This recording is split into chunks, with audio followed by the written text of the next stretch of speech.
Dark Cast Network. Out of the shadows comes the best of indie podcasts. Halloween is one of our favorite holidays.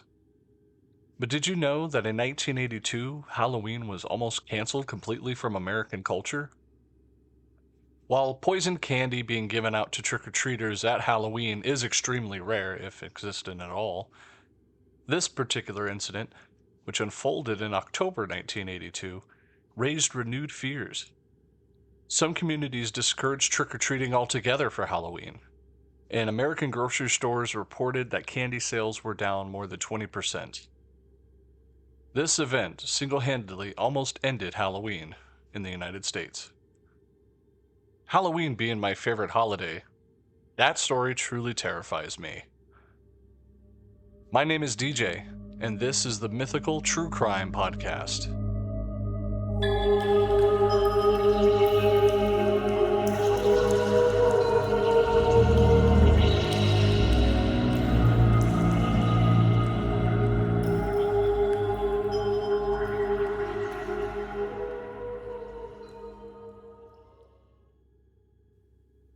Hello, and welcome to tonight's show. With the Halloween season quickly approaching, I felt this story was highly appropriate for this time of year. Not only is the weather getting cooler, the nights are getting longer, but we're starting to see all the festive Halloween decorations start showing up at our local stores. What's your favorite thing about this time of year? Leave me a comment. You can find me on every social media platform, including Threads. The Darkcast Network and I are collaborating for a spooky Halloween event coming up, so stay tuned for that.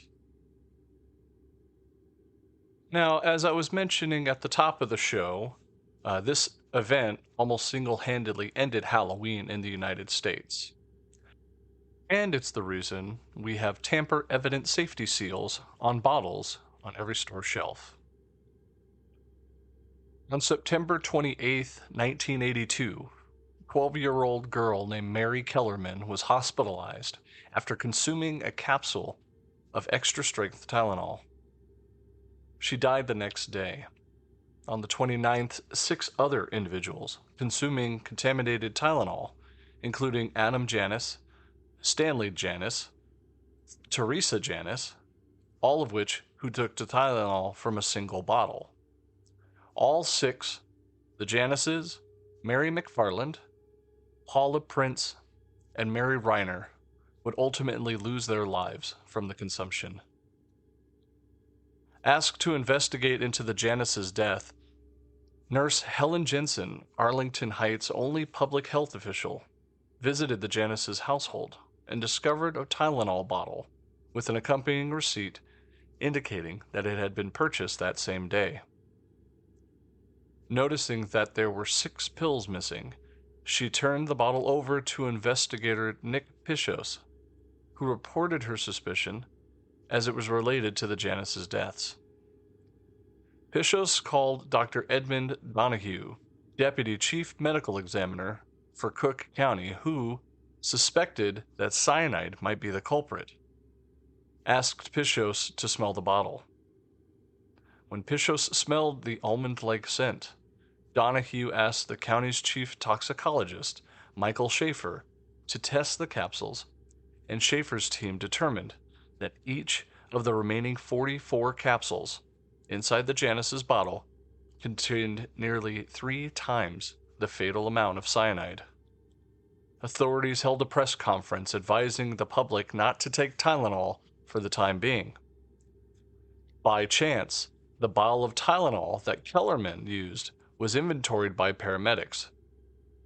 Investigators noticed that the Janis bottle and the Kellerman bottle came from the same lot, MC2880, and Johnson & Johnson issued a recall for all Tylenol from that lot. But when the tainted bottles from other lots were discovered, for example, the pills that Mary McFarland's possession were from lots 1910MD and MB2738. The recall expanded to cover those lots and any bottles of any extra strength capsules from any lot purchased within the Chicago area, making this one of the largest pharmaceutical recalls ever.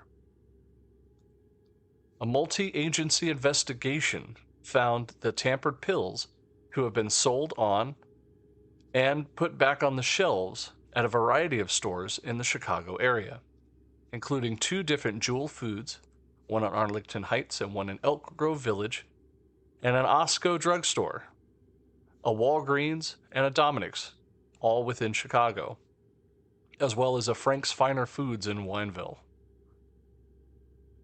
One bottle that had been purchased, but due to an off scent, not used by Linda Morgan, wife of Judge Lewis V. Morgan. In an effort to reassure the public, Johnson & Johnson, the manufacturer of Tylenol, distributed warnings to hospitals and distributors and halted Tylenol production and advertising.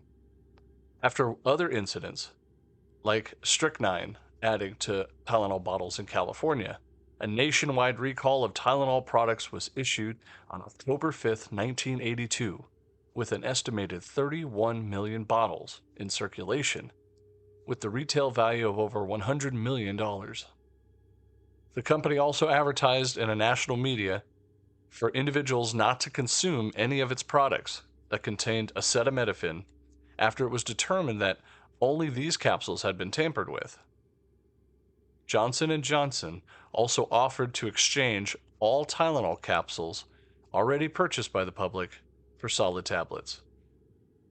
Customs at airports outside the U.S. were even asking visitors if they brought Tylenol medicine with them. Now, the tainted capsules were found to have been manufactured at 2 different locations, Pennsylvania and Texas, suggesting that the capsules were tampered with after the product was placed on the store shelves. The police previously hypothesized that someone had taken the bottles off the shelf in a local store in Chicago, placed potassium cyanide in some of the capsules, and then placed the package back on the store shelves to be purchased by unknowing customers. In addition to the 5 bottles that led to these victims' deaths, a few other contaminated bottles were later discovered in the Chicago area. In early 1983, and at FBI's request, the Chicago Tribune columnist Bob Greene published the address and grave location to the first and youngest victim, Mary Kellerman. The story, written with the Kellerman's family's consent, was proposed by the FBI criminal analyst John Douglas on the theory that the perpetrator might visit the house or gravesite if he was made aware of the locations. Both sites were kept under 24-hour video surveillance for several months, but no killer surfaced. A surveillance photo of Paula Prince purchasing cyanide-tampered Tylenol at the Walgreens at the 1601 North Wells Street in Chicago was released by the Chicago Police Department. Police believed that a bearded man, seen just feet behind Prince, may have been the killer. Now, before we get into the suspects, I, like you, have heard this story, but I've heard type of urban legends stories about Tylenol being bad for you. Acetaminophen, from my understanding, metabolizes in your liver, much like alcohol, which is why you do not want to mix them. You shouldn't mix any drugs with alcohol, so there's your PSA, kids. But I remember vaguely hearing this story that Tylenol was being laced and you shouldn't have Tylenol at all. Could have been a PR stunt by a rival pain reliever company? Or was it random people doing one of the sickest things and wanting to harm others, innocent people? During the initial investigations, a man named James William Lewis was accused of sending a letter to Johnson & Johnson demanding $1 million to stop the cyanide-induced murders. Upon his arrest, Lewis told authorities how the person behind the attacks may have carried out the killings. By buying Tylenol, adding cyanide to the bottles, and returning them to the store shelves. Lewis had been found previously possessing a poisoning book, and according to confidential law enforcement documents, his fingerprints were discovered on the pages related to cyanide. Lewis denied being responsible for the poisonings, but he did admit to writing the letter, which he said he had worked on for 3 days. During the trial, his attorneys claimed that Lewis intended only to focus the attention of the authorities on his wife's former employer. Lewis was convicted of extortion and sentenced to 10 years in prison. In 2007, authorities determined that the letter had an October 1st, 1982 postmark, meaning that if Lewis's 3-day timeline was accurate, he would have begun working on the letter prior to the first news reports concerning the poisonings. When confronted with this information, Lewis recanted his timeline.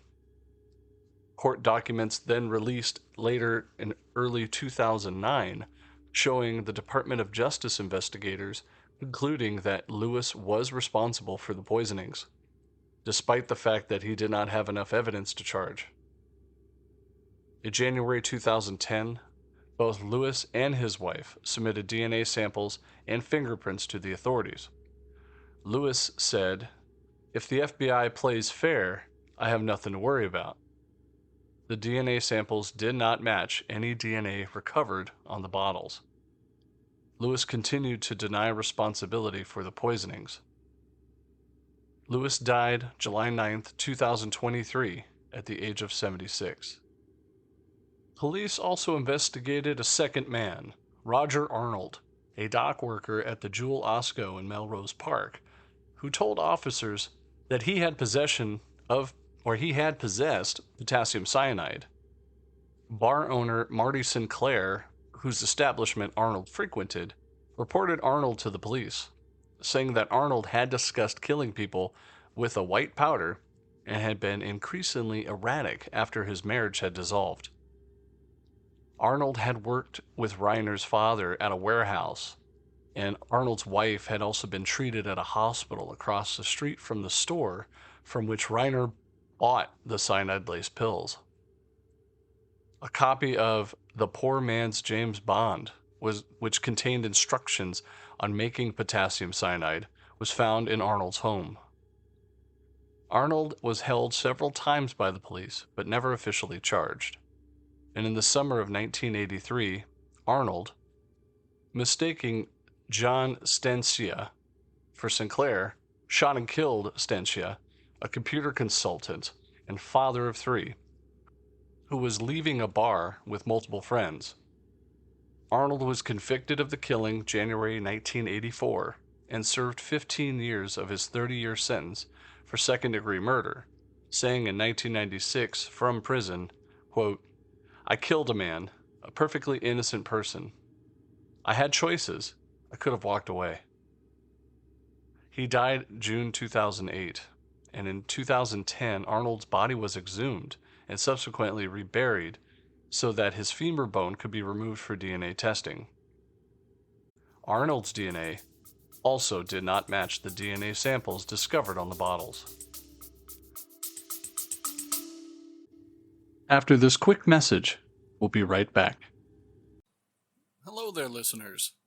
Whether you're new or you've been with me from the start, a great way to catch up and dive deeper into the world of mythical true crime is to check out my earlier shows. I've covered everything from Bigfoot to aliens and ghosts. Take a moment and browse through the past episodes, and don't forget to subscribe if you haven't already. Your support means everything to me.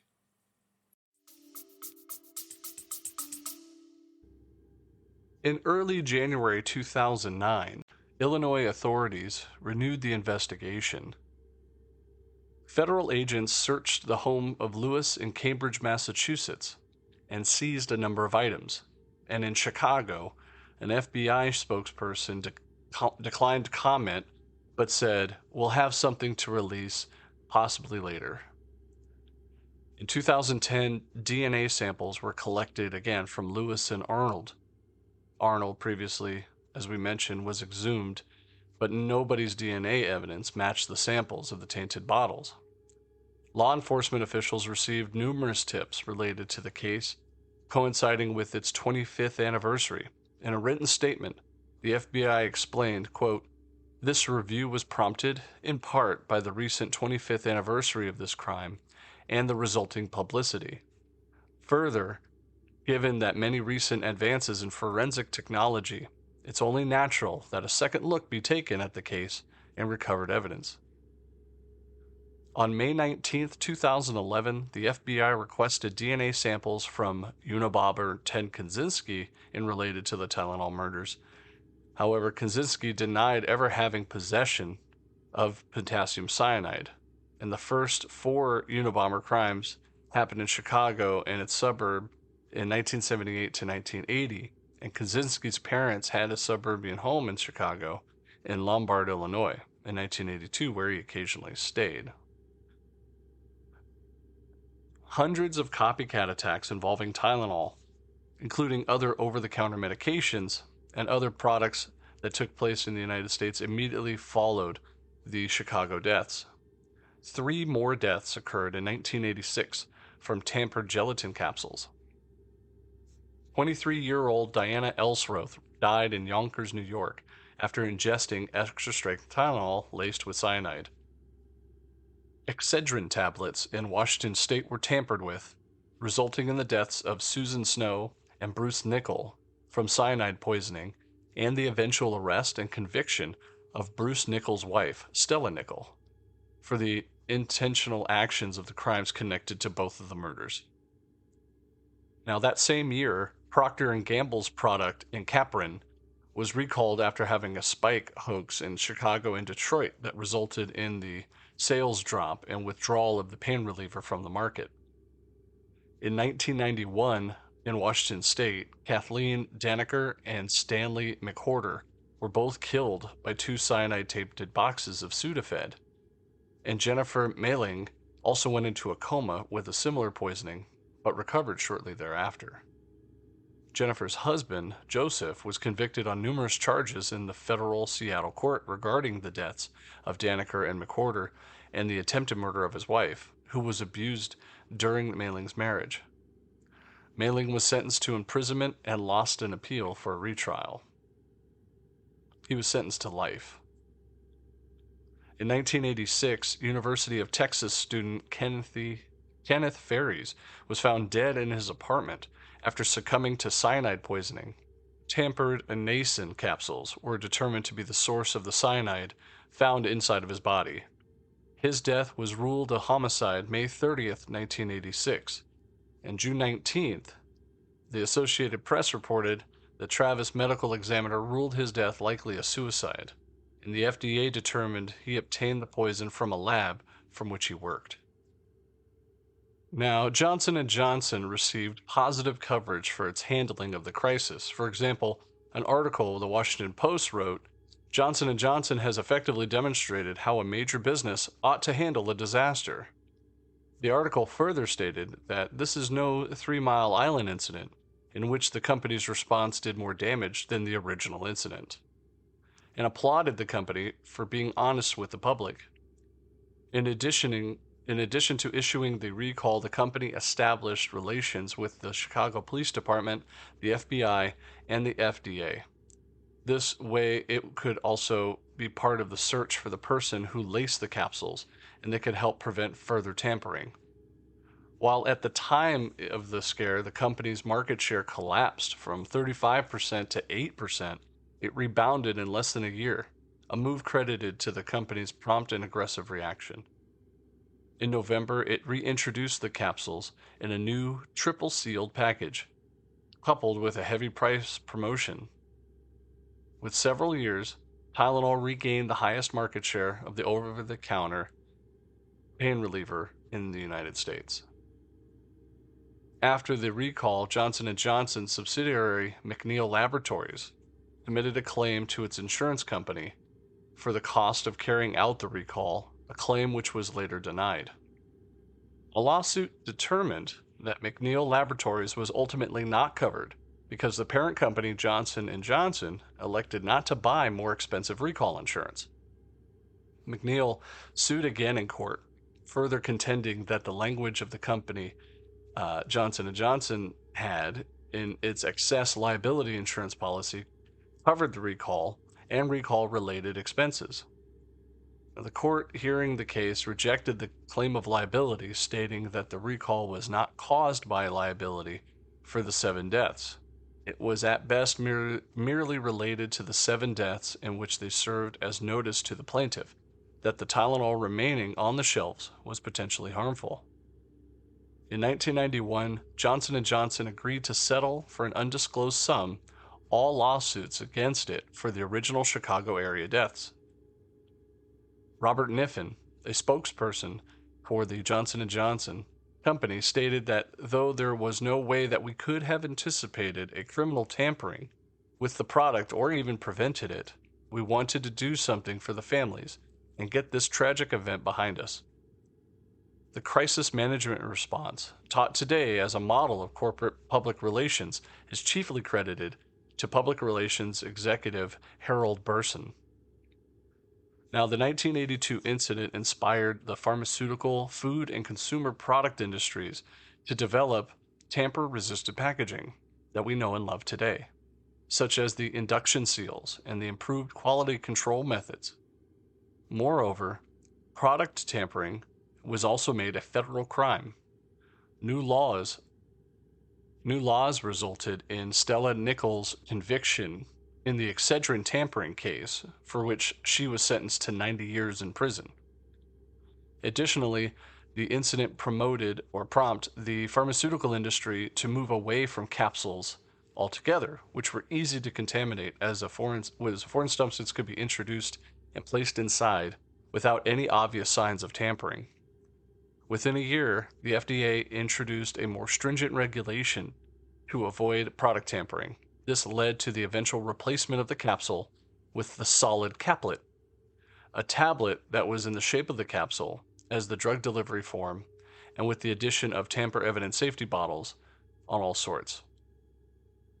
Now, as I mentioned at the top of the episode, while this was going on, the Halloween season was also going on. And, people were still worrying about poison candy. If you'd like to hear more about poison candy, I have an episode called The Real Candyman, Ronald O'Brien. That episode and many more are available in the Mythical True Crime Podcast library, anywhere you can listen to your podcasts. That concludes tonight's episode. Not much paranormal going on in this, however, it does deal with how fast stories transfer through folklore and urban legends. If you'd like to hear more urban legends, you could contact me on any social media platform, or let me know of any other kind of show you want to listen to. The Darkcast Network and I are always open to suggestions for the topics of future shows. You can find me and the Darkcast Network on Facebook, Twitter, which is X now, I believe, Instagram, and also Threads. And if you like this show, please consider subscribing. Subscribing through Buzzsprout helps me monetarily to keep this show going. Not only would you be supporting an indie podcaster, you'd be getting more episodes like the one tonight. This has been the Mythical True Crime Podcast. Good night. And that concludes another captivating episode, delving into the world of mythical true crime. I appreciate you joining me tonight as we listen to the facts from these true crime tales. Stay tuned for our next episode, where we'll uncover even more mysteries. Until then, thank you for listening to tonight's episode. Good night.